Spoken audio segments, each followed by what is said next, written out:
Shalom, bien-aimés dans le Seigneur, que la grâce et la paix de notre Seigneur Jésus vous soient données. J'aimerais encore partager la pensée de Dieu avec vous. Je suis dans 1 Samuel chapitre 17, à partir du verset 34.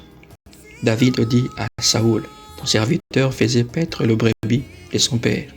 Et quand un lion ou un ours venait en enlever une du troupeau, je courais après lui, je le frappais et j'arrachais la brebis de sa gueule. S'il s'est dressé contre moi, je le saisissais par la gorge et je le frappais et je le tuais. C'est ainsi que ton serviteur a terrassé le lion et l'ours et il en sera du Philistin de cet incirconcis comme l'un d'eux. Bien-aimés, il s'agit de la guerre qui a opposé les enfants d'Israël avec le Philistin. Et Goliath était le plus fort dans le camp des Philistins qui avait défié les enfants de Dieu.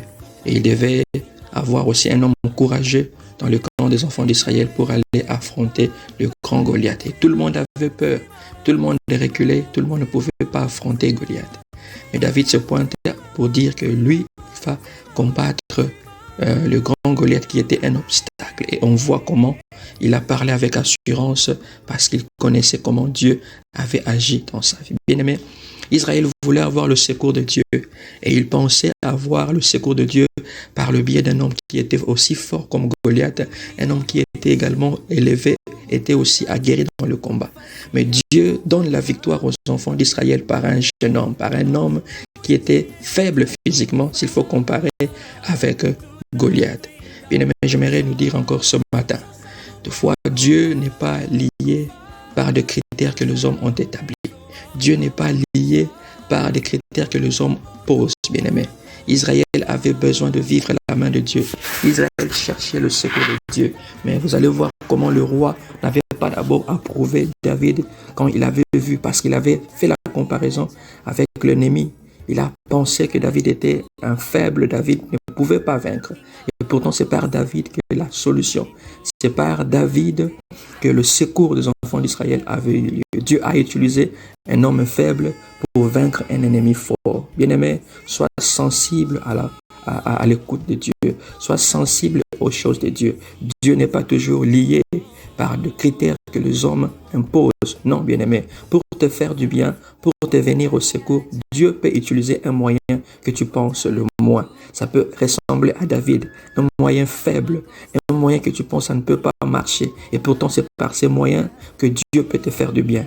Rappelez-vous dans Luc chapitre 9, le verset 13, le Seigneur a nourri une multitude, mais il avait fait cela juste avec 2 poissons et 5 pains. Le Seigneur n'avait pas construit une boulangerie.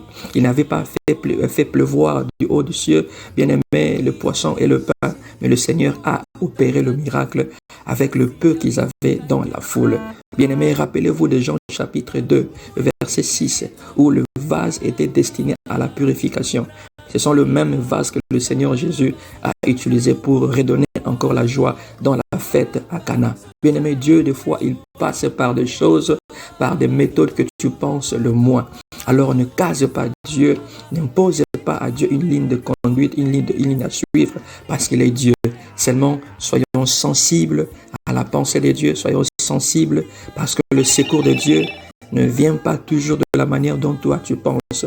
Dieu n'est pas toujours lié aux principes que le monde impose.